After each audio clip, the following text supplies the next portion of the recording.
دوستو، آج ہمارے بیچ مولانا جسیم الدین خان جی ہے، ہمارے چینل میں تشریف لائے ہیں کر بھلا تو ہو بھلا میں۔ تو سر ابھی موجودہ حالات میں سر امام، مؤذن، خطیب ادھکتر لوگ اس طرح سے دیکھتے نہیں جو ہمارے بیچ میں امامت کرواتے ہیں، اس کو اچھی طرح دیکھتے نہیں ہیں۔ ان کی تنخواہ اتنی کم ہوتی ہے کہ چائے اور ناشتہ کے بھی لائق نہیں ہوتی ہے۔ تو سر اس وجہ باوجود کیا اس کے بارے میں کہنا چاہیں گے ہمارے چینل میں؟ آپ کے چینل کے مادھیم سے سب سے پہلے تو میں آپ کا شکریہ ادا کروں گا کہ آپ نے اتنے حساس موضوع پر مجھ سے بات کرنے کی کوشش کی ہے۔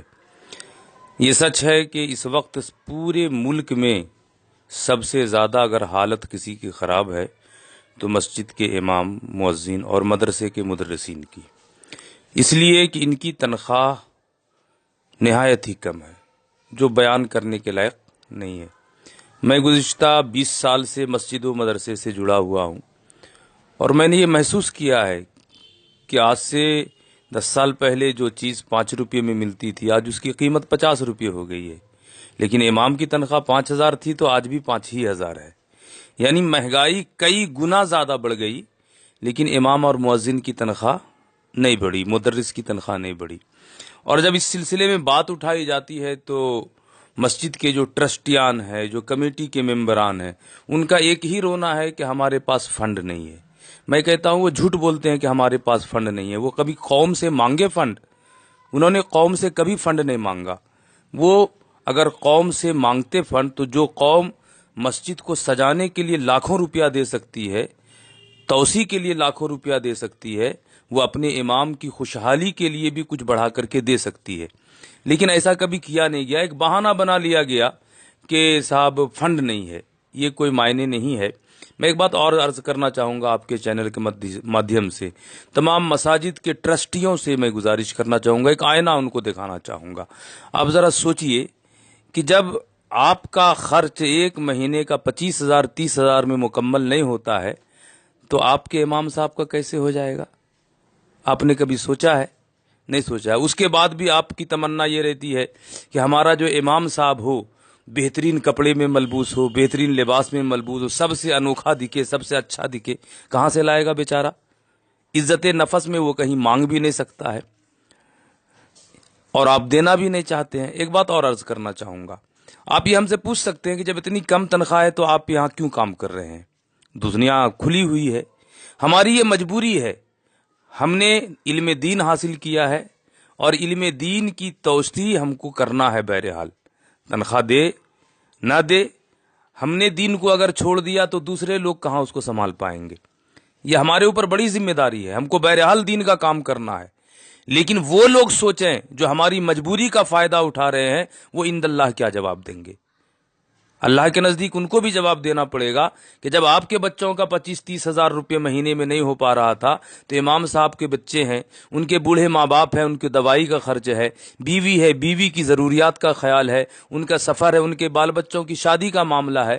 میرے سامنے ایک امام صاحب کا مسئلہ آیا، وہ چندہ کرنے کے لیے آئے تھے۔ میں نے پوچھا آپ چندہ کیوں کر رہے گا؟ 25 سال سے امامت کر رہا ہوں، بیٹی جوان ہو گئی ہے، اب شادی کرنا ہے، لیکن زندگی میں اتنا جمع نہیں کیا کہ ہم کو شادی کے لیے اب اس میں خرچ کریں گے، تو آپ مجبور ہو کر کے ہم چندہ کرنے نکل پڑے۔ اب ذرا سوچئے، قوم کا امام 25 سال امامت کر کے بیٹی کا شادی کے لیے چندہ کرنے نکل جاتا ہے، تو آپ اندازہ لگا سکتے ہیں یہ غیرت کا تماچا امام صاحب کے چہرے پر نہیں ہے، پوری قوم کے چہرے پر ہے۔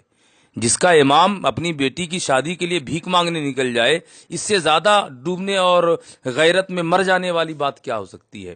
دنیا میں ایک مقولہ مشہور ہے کہ جس قوم کا مذہبی رہنما خوشحال ہوگا وہ قوم ترقی کرے گی، جو قوم اپنے مذہبی رہنما کو بیک فٹ پر ڈال دے گی وہ قوم کبھی ترقی نہیں کر سکتی ہے۔ آپ ہمارے ملک میں دوسری کمیونٹی ہے، عیسائیوں کے ہاں جائیے، آپ پنجابیوں کے ہاں جائیے، آپ دوسرے کمیونٹی کے ہاں جائیے، جا کر کے دیکھیے ان کے جو مذہبی رہنما ہیں ان کی کیا چلتی ہے، ان کو کس طریقے سے عزت دی جاتی ہے، ان کی ضرورت کا کس طریقے سے خیال رکھا جاتا ہے۔ ایسے ہی نہیں ہوتی ہے بات۔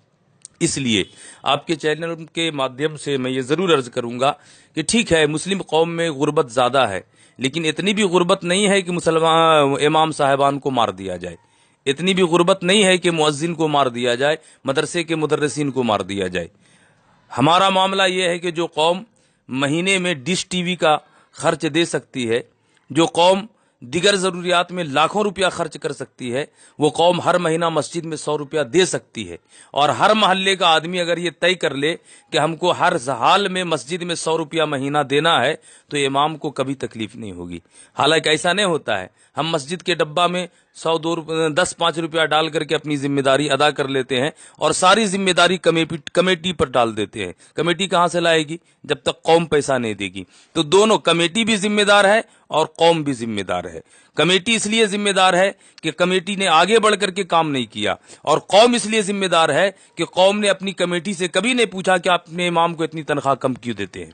اس لیے اب حالات کا رونا نہیں ہے، حالات کو سدھارنے کی ضرورت ہے۔ آپ لوگ اس میں نکلے ہیں، ایک اچھی پہل کیے ہیں، میری دعائیں ہیں آپ کے ساتھ، اللہ تعالیٰ آپ کو اس میں کامیابی عطا کرے۔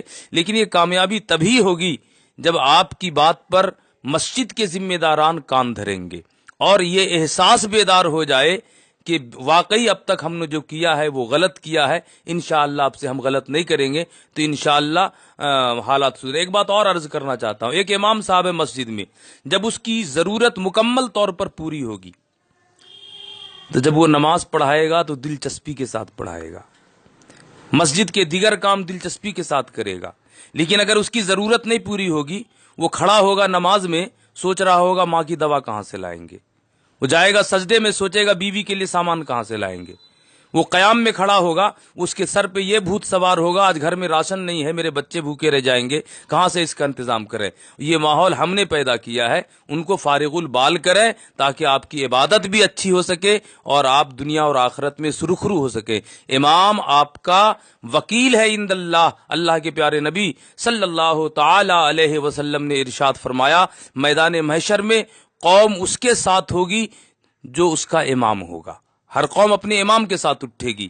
آپ ذرا سوچئے، جب آپ اپنے امام کے ساتھ اٹھیں گے اور اس امام نے اگر آپ کے خلاف بارگاہ الہی میں مقدمہ دائر کر دیا تو کیا ہوگا؟ اللہ تعالی ہم سب پر فضل و کرم فرمائے۔ السلام علیکم۔ تو سر ابھی اس کے بیچ سب سے پہلا آواز سجاد ادریسی نے اٹھایا تھا اور کافی عالم علماء بھی تھے، ابھی کافی اچھی پہل دی ہے سجاد ادریسی صاحب کو کہ آپ نے اچھی پہل اٹھائی ہے، لیکن ابھی تک عوام جاگی نہیں ہے۔ مجھے خوشی اس بات کی ہے کہ اس مسئلے پر اب تک جو آواز اٹھاتے رہے ہیں علماء اٹھاتے رہے ہیں، اس کی کوئی حیثیت نہیں ہوئی، چونکہ لوگوں نے یہ کہا کہ ان کا معاملہ ہے اس لیے یہ اٹھا رہے ہیں۔ اب عوام میں سے ایک شخص، خاص کر جناب سجاد ادریسی جیسا متحرک آدمی اگر اس میں آیا ہے تو مجھے لگتا ہے کہ یہ ان کی بہت اچھی کوشش ہے۔ اللہ تعالیٰ ان کو اس کا بہتر سے بہتر نعم البدل عطا کرے گا، اور یاد رکھیں کہ جب تک عوام کے افراد آگے نہیں آئیں گے یہ مسئلہ حل نہیں ہوگا۔